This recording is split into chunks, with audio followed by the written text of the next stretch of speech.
Students, a very warm welcome to my channel जिबो classes. और आज मैं डिस्कस करने जा रही हूँ क्लास 10 का ही अगला topic, that is respiration in human. तो बच्चों, सबसे पहले हम ये समझते हैं व्हाट इज रिस्पिरेशन। इस चैप्टर में आपको टाइप ऑफ रिस्पिरेशन और रिस्पिरेशन कैसे होता है, ह्यूमंस में कैसे होता है, ऑक्सीजन होता है तब कैसे होता है, ऑक्सीजन नहीं होता है तो कैसे होता है, इन सब टॉपिक्स को हम कवर करेंगे। तो सबसे पहले हम इस जान लेते हैं व्हाट इज रिस्पिरेशन। रिस्पिरेशन किसे कहते हैं? तो बच्चों, हम लोगों को बहुत बेसिक से पता है कि सांस लेने को ही हम रिस्पिरेशन कहते हैं, बट वो रिस्पिरेशन हो क्यों रही है? तो बच्चों, हम सभी को जिंदा रहने के लिए एनर्जी चाहिए, और वो जो एनर्जी होती है वो कहाँ से आती है? फूड से आती है। बट क्या फूड हमें डायरेक्टली एनर्जी देता है? नहीं। पहले फूड का क्या होता है? ब्रेक डाउन होता है। फूड का पहले ब्रेक डाउन होता है, देन उससे क्या होती है? एनर्जी रिलीज होती है। तो फूड से ही एनर्जी रिलीज होने के प्रोसेस को क्या कहते हैं? रिस्पिरेशन कहते हैं। अगर हम इसकी डेफिनेशन की बात करें तो रिस्पिरेशन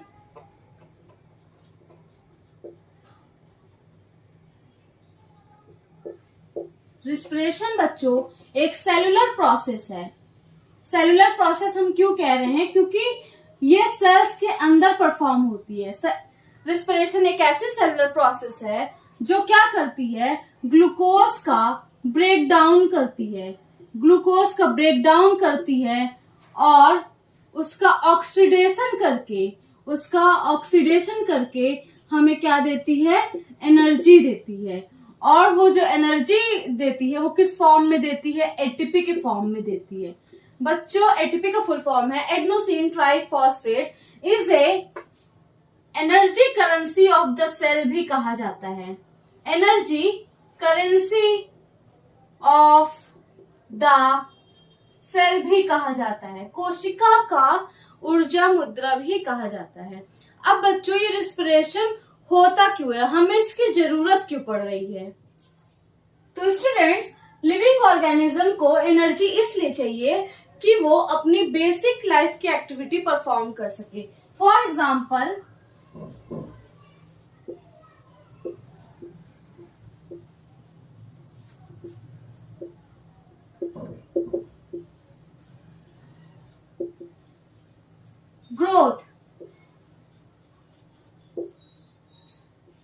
ग्रोथ में क्या होता है? हमारी बॉडी ग्रो करती है। रिप्रोडक्शन, जिससे हम अपनी संख्या बढ़ा सके। मूवमेंट, हमें चलने फिरने के लिए भी एनर्जी चाहिए। रिपेयर ऑफ टिश्यूज, जब हमें कहीं चोट लगती है या हमारे टिश्यूज डैमेज हो जाते हैं तो उसको रिपेयर करने के लिए भी एनर्जी चाहिए।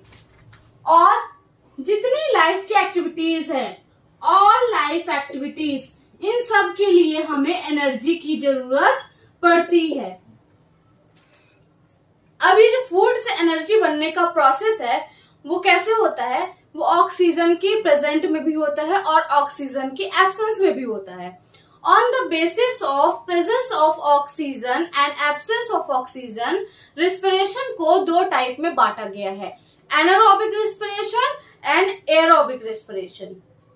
अगर हम टाइप्स ऑफ रिस्पिरेशन की बात करें तो ये टू टाइप्स के होते हैं, एरोबिक एंड एनारोबिक, वायवी और अवायवी श्वसन। सबसे पहले हम बात करते हैं एरोबिक श्वसन की। एरोबिक रिस्पिरेशन की बात करते हैं। इसमें स्टूडेंट्स,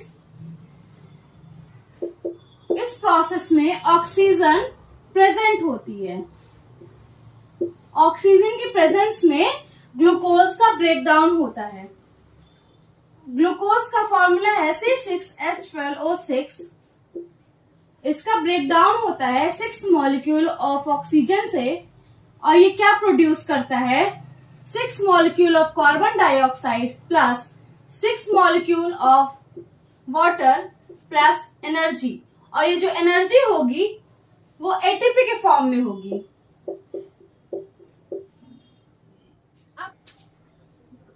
अगर बच्चों हम एरोबिक रिस्पिरेशन की बात करें तो ये कहाँ होती है? ये प्रोसेस होती है हमारे माइटोकॉन्ड्रिया में। ये प्रोसेस होती है माइटोकॉन्ड्रिया में। इसमें कंप्लीट ब्रेकडाउन होता है ऑफ ग्लूकोज का, कंप्लीट ब्रेकडाउन या कंप्लीट ऑक्सीडेशन ऑफ ग्लूकोज कह लीजिए। इसमें कंप्लीट ऑक्सीडेशन होता है ग्लूकोज का।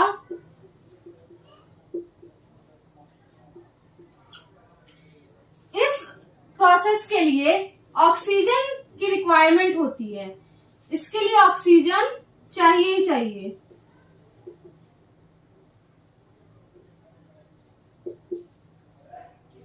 एंड एरोबिक रेस्पिरेशन में अगर हम एनारोबिक से कंपेयर करें तो इसमें हमें ज्यादा एनर्जी मिलती है, मोर एनर्जी। तो बच्चों ये एरोबिक रेस्पिरेशन किसमें होता है? तो एरोबिक रेस्पिरेशन होता है ह्यूमंस में, प्लांट्स में और मोस्ट एनिमल्स में होता है। स्टूडेंट, मैंने लास्ट वीडियो में बताया था कि प्लांट्स के पास स्टोमेटा होता है जिससे वो कार्बन डाइऑक्साइड लेते हैं और ऑक्सीजन रिलीज करते हैं, वो उससे अपना रेस्पिरेशन करते हैं। तो ये स्टोमेटा के थ्रू करते हैं। और स्टोमेटा कहाँ प्रेजेंट होता है? लीव्स में प्रेजेंट होता है, जो कि बहुत ज्यादा एक्सपोज होता है एनवायरमेंट से। और अगर हम एनारोबिक रेस्पिरेशन की बात करें तो इसमें ऑक्सीजन की रिक्वायरमेंट नहीं होती है, इसमें ऑक्सीजन एब्सेंट होता है, तभी रेस्पिरेशन की प्रोसेस होती है। तो हमारे एनसीईआरटी में ईस्ट का भी केस दिया हुआ है कि ईस्ट में भी एनारोबिक रेस्पिरेशन होता है। तो कैसे होता है? अगर हम ईस्ट की बात करें तो बच्चों ईस्ट एक फंगस है, फंजाई है, जिसका यूज किसमें होता है? बियर, अल्कोहल वगैरह बनाने में यूज होता है और ब्रेड वगैरह बनाने में भी यूज होता है। तो ईस्ट क्या करता है? जो ग्लूकोज होता है उसको किसमें चेंज करता है? इथेनॉल में, और कार्बन डाइऑक्साइड को रिलीज करता है। इसीलिए बच्चों ये जो ईस्ट होता है इसका यूज होता है हमारे ब्रेड और बियर बनाने में, क्योंकि ये इथेनॉल जैसे अल्कोहल को प्रोड्यूस करता है इन एब्सेंस ऑफ ऑक्सीजन। अगर हम ह्यूमंस की बात करें तो जब आप फास्ट रनिंग करते हैं तो आपको तब हमारी बॉडी में ऑक्सीजन की कमी महसूस होती है। तब हमारी जो सेल्स होती हैं वो ग्लूकोज से ही क्या बनाने लगती हैं? एनर्जी बनाने लगती हैं, लैक्टिक एसिड बनाने लगती हैं। तब हमारी बॉडी क्या करती है? इन एब्सेंस ऑफ ऑक्सीजन ये लैक्टिक एसिड बनाने लगती है और साथ में क्या रिलीज करती है? एनर्जी को रिलीज करती है। पर जब हमारी बॉडी लैक्टिक एसिड बनाती है तो क्या होता है? तब हमें मसल्स क्रैम्प हो जाते हैं। आप लोगों ने नोटिस किया होगा जब आप ऑल ऑफ सडन रनिंग में चले जाते हैं या आप बहुत ज्यादा हैवी एक्सरसाइज कर लेते हैं अचानक से, तो हमारी बॉडी को इमीडिएटली ऑक्सीजन नहीं मिलता है। तब वो ग्लूकोज से ही लैक्टिक एसिड बनाती है और ये लैक्टिक एसिड से ही हमें क्रैम्प्स हो जाते हैं, हाथ पैर में दर्द होने लगता है। और साथ ही क्या कॉज करता है? फटीग। इससे हमें फटीग भी हो जाता है, थकान भी होने लगती है जब लैक्टिक एसिड बनता है। नाउ अब हम बात करने जा रहे हैं ह्यूमन रेस्पिरेटरी सिस्टम की।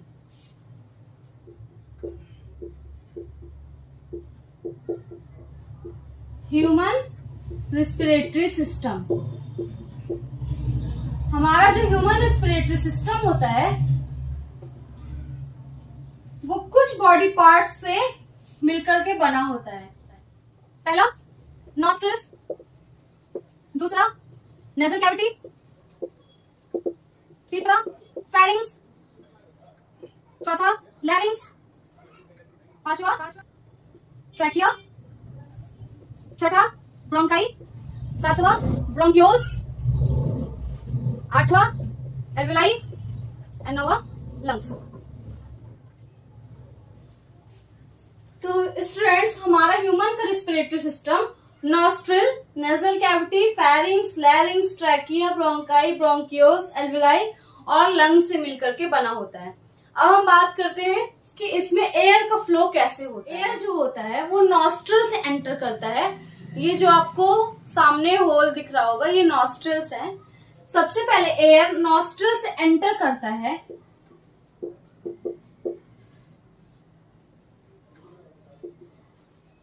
देन ये पास होता है नेसल कैविटी से। यहाँ पे आपकी नेसल कैविटी होती है, nasal cavity, then pharynx, then larynx, फिर ट्रैकिया में जाता है, फिर ब्रोंकाई में, फिर ब्रोंकियोल्स, फिर एल्वेलाई, देन ये डायरेक्ट फिर लास्ट में पास होता है लंग्स में।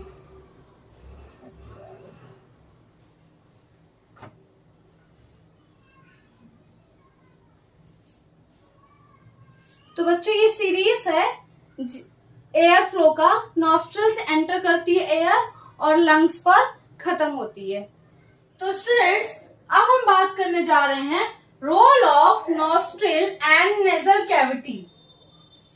तो सबसे पहले जो एयर होती है वो नॉस्ट्रिल से एंटर करती है और नेजल कैविटी से पास होती है, राइट। तो स्टूडेंट्स अगर हम रोल ऑफ नॉस्ट्रिल और नेजल कैविटी की बात करें तो आपने देखा होगा हमारे नॉस्ट्रिल में ये जो आपके दो होल हैं उसमें छोटे छोटे हेयर्स प्रेजेंट होते हैं, राइट। तो वो जो हेयर प्रेजेंट होते हैं वो यूजलेस नहीं है। वो क्या करते हैं, वो क्या करते हैं, वो जो भी डस्ट पार्टिकल होता है एयर में उसको फिल्टर करने का काम करते हैं। फिल्टर करते हैं डस्ट पार्टिकल को। और जैसे ही एयर हमारे नाक में जाती है वहां पर वो एयर गीली हो जाती है क्योंकि उसमें प्रेजेंट होता है म्यूकस। म्यूकस जो होता है वो क्या करता है, अगर एयर में डस्ट पार्टिकल होगा तो उसको ट्रैप करने का काम करता है। डस्ट पार्टिकल को ट्रैप करने का काम करता है और साथ ही साथ जो जर्म्स हमारे नाक में जाते हैं उसको भी ट्रैप कर देता है, उसको भी अंदर नहीं घुसने देता, ठीक है। अब ये जो नाक होती है उसमें बहुत रिच ब्लड सप्लाई होता है, उसमें ब्लड का सप्लाई बहुत ज्यादा होता है। हमारे नोज में बहुत रिच ब्लड सप्लाई होता है। वो इसलिए होता है जो भी बाहर से अंदर एयर गई है वो क्लीन हो सके, वार्म हो सके और मॉइस्ट हो सके। एयर का क्लीन, मॉइस्ट और वार्म होना बहुत इम्पोर्टेंट है। अब बच्चों नॉस्ट्रिल और नेजल कैविटी के बाद ये नॉस्ट्रिल है और ये नेजल कैविटी है। इसके बाद हमारा जो एयर है वो कहाँ जाता है, ट्रैकिया में। कहाँ पास होता है, ट्रैकिया से पास होता है और लंग्स में फिर जाता है। तो अब हम बात करते हैं ट्रैकिया की कि ट्रैकिया कैसे होता है। तो बच्चों ट्रैकिया जो होता है वो सी शेप का कार्टिलेजिनस रिंग होता है। सी शेप का कार्टिलेजिनस रिंग होता है।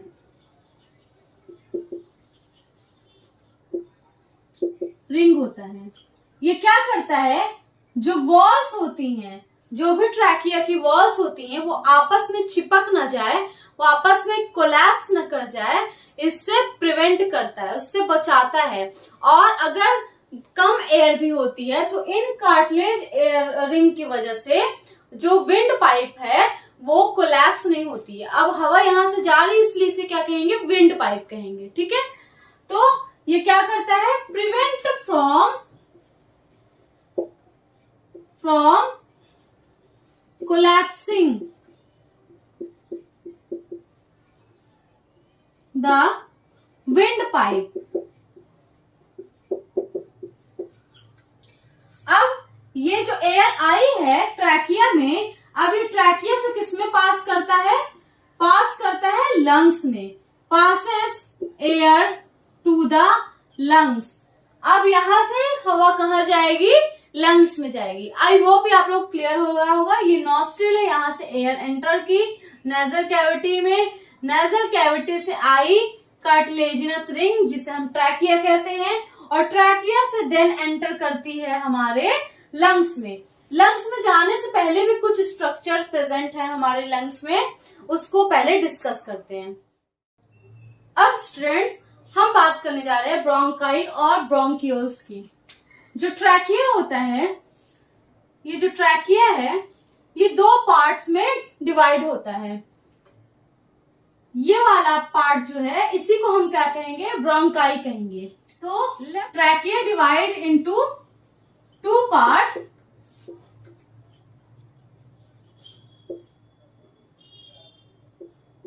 Trachea divides into two bronchi. अब बच्चों ये जो दो ब्रोंकाई होते हैं ये फिर छोटे छोटे ट्यूब में डिवाइड होते हैं। ये ब्रोंकाई जो होते हैं ये फर्दर छोटे छोटे ट्यूब्स में डिवाइड होते हैं, जिससे हम क्या कहते हैं, ब्रोंकियोल्स कहते हैं।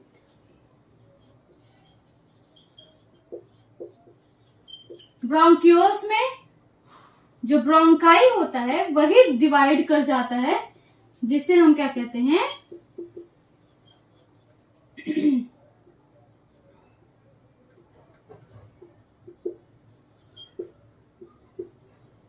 ब्रोंकियोल्स। अब बच्चों ये जो ब्रोंकियोल है उसी के एंड पर ये छोटे छोटे बलून लाइक स्ट्रक्चर पाए जाते हैं, जिसे हम क्या कहते हैं, एल्वोलाई। एल्वोलाई पाई जाती है, ब्रोंकियोल के एंड में ही एल्वोलाई पाई जाती है। ये कैसे होती है, छोटे छोटे बलून लाइक स्ट्रक्चर होती है।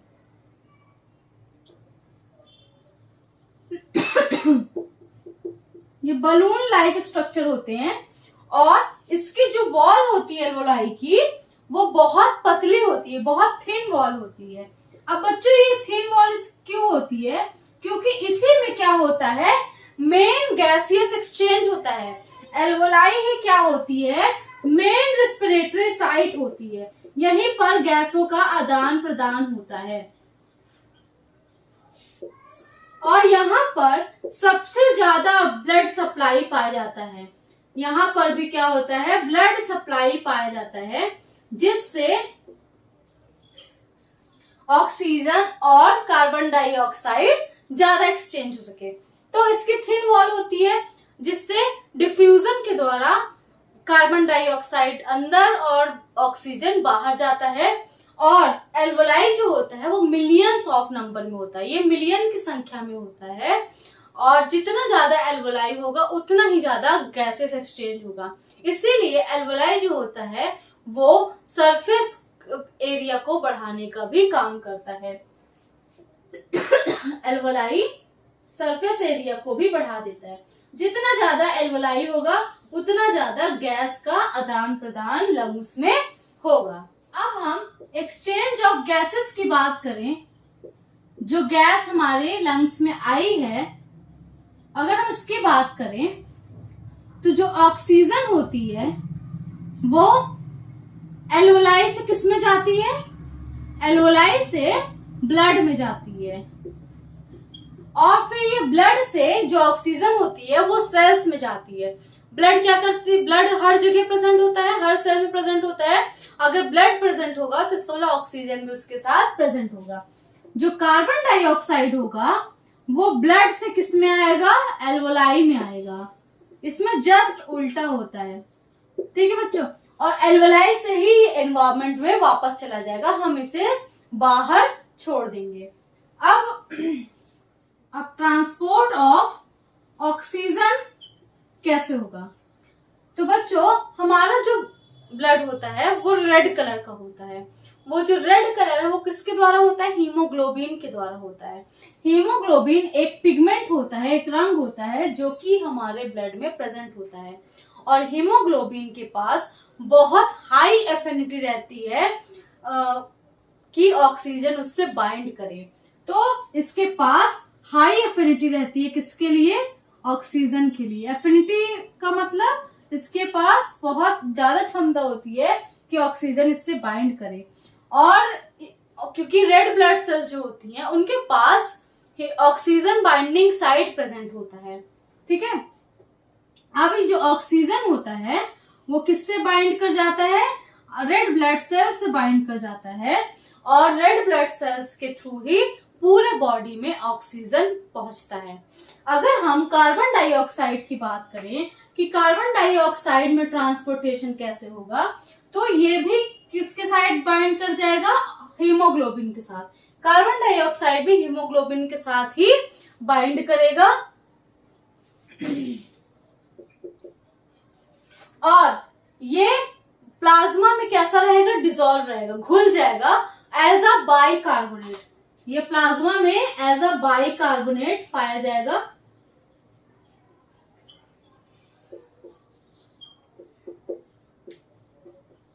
और फिर इसे बाहर एक्सेल कर दिया जाएगा। इसे हम जो श्वास लेते हैं उसके द्वारा ही हम इसे बाहर निकाल देते हैं। ऑक्सीजन लेते हैं और कार्बन डाइऑक्साइड छोड़ते हैं ना, तो उसी के थ्रू हम कार्बन डाइऑक्साइड को बाहर कर देंगे। तो इस तरह से ट्रांसपोर्ट होता है ऑक्सीजन और कार्बन डाइऑक्साइड का। अब बच्चों हम बात करते हैं ब्रीथिंग मैकेनिज्म की, कि हम सांस कैसे लेते हैं। तो ब्रीथिंग मैकेनिज्म जो होता है वो 2 स्टेप्स में पूरा होता है। पहले सांस लेना, जिसे हम कहेंगे इनहेलेशन और इंस्पिरेशन कहेंगे। दूसरा होता है सांस छोड़ना, यानी कि ऑक्सीजन कार्बन डाइऑक्साइड को बाहर निकालना, उसे हम क्या कहेंगे, एक्सहेलेशन और एक्सपिरेशन। तो अब हमारी बॉडी में नहीं, हमारे लंग्स में क्या क्या चेंजेस होते हैं जब हम हवा को अंदर खींचते हैं। तो बच्चों लंग्स के ऊपर एक हड्डियों का एक केज सा होता है, ठीक है। पसलियां जो होती हैं वो प्रेजेंट होती हैं, जिससे क्या होता है, लंग पर कोई भी चोट नहीं लगती, उसको बचाव करने का काम करता है। क्योंकि लंग एक बहुत ही इम्पोर्टेंट वाइटल ऑर्गन है। अगर आपको उस पर चोट लग जाएगी तो आपको बहुत सीरियस इश्यूज हो सकते हैं। तो जो रिब्स होती है, जो पसलियां होती हैं, जब हम हवा अंदर ले भरते हैं तो ये ऊपर की तरफ उठती हैं। आप इसको फील कर पाएंगे, जब आप सांस लेते हैं तो पसलियां ऊपर उठती हैं और थोड़ा सा आगे की ओर फूलती हैं, ठीक है। और जो डायफ्राम होता है बच्चों, ये जो डायफ्राम है वो जस्ट लंग के नीचे प्रेजेंट होता है। ये भी कार्टिलेज बोन का ही प्रेजेंट होता है, जो कि इजिली ऐसा डोम शेप का हो जाता है, फ्लैट हो जाता है, ठीक है। इसका शेप बदलता रहता है, ठीक है। जैसे जैसे हम सांस लेंगे छोड़ेंगे इसका शेप भी चेंज होता रहेगा। तो जो डायफ्राम होता है वो कैसा हो जाता है, फ्लैट हो जाता है। इस तरह से वो फ्लैट हो जाता है। और जो चेस्ट की कैविटी होती है, जो ये कैविटी होती है वो फैल जाती है। जो छाती की जो कैविटी होती है वो फैल जाती है और एयर जो होता है वो लंग्स में एंटर कर जाता है। यहां से एयर जो होगा वो लंग्स में एंटर कर जाएगा। अब जो एक्सपिरेशन होता है या एक्सहेलेशन होता है, ये इसका जस्ट उल्टा होता है। तो बच्चों एक्सहेलेशन में क्या होता है, हम सांस को बाहर छोड़ते हैं, कार्बन डाइऑक्साइड को बाहर छोड़ते हैं। इसमें जो हमारी पसलियां हैं वो कैसे हो जाएंगी, डाउनवर्ड हो जाएंगी, अपने पहले सिचुएशन में वापस आ जाएंगी। जो डायफ्राम होगा वो पहले जब हम सांस लेते हैं तब कैसा हो जाता है, फ्लैट हो जाता है, बट जब हम सांस छोड़ते हैं तो वो डोम शेप का इस तरह से हो जाता है। जो चेस्ट कैविटी है वो कम हो जाती है और एयर बाहर चला जाता है।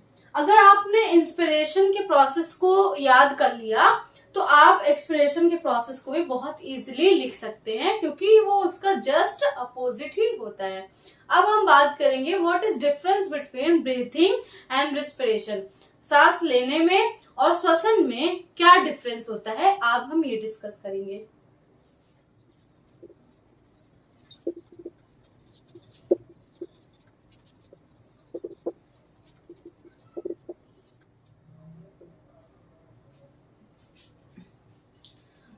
तो स्टूडेंट्स, अगर हम ब्रीथिंग और रेस्पिरेशन के प्रोसेस को कंपेयर करें तो ब्रीथिंग क्या है, सांस लेना। सांस लेना एक फिजिकल प्रोसेस है, एक भौतिक क्रिया है। इसे हम फील कर सकते हैं कि हमारी जो लंग्स वाला पोर्शन है वो फूलता है और वापस अपने शेप में आ जाता है। तो इस तरह की एक्टिविटी होती है। पर जो रिस्पिरेशन है वो बायोकेमिकल प्रोसेस है, ठीक है। ये जैव रासायनिक प्रक्रिया है।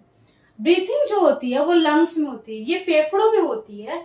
और जो रिस्पिरेशन होती है वो सेल्स में होती है, कोशिकाओं में होती है। ब्रीथिंग में क्या होता है, हम गैस का एक्सचेंज करते हैं, जो भी हम कार्बन डाइऑक्साइड बाहर निकालते हैं और ऑक्सीजन को अंदर लेते हैं, तो इस तरह से हम गैस का आदान प्रदान करते हैं। बट रेस्पिरेशन में हम एनर्जी को रिलीज करते हैं, ठीक है। अब ब्रीथिंग के प्रोसेस में हमें कोई भी एटीपी नहीं मिलती है, एनर्जी करेंसी नहीं मिलती है, बट रेस्पिरेशन में हमें एटीपी मिलती है।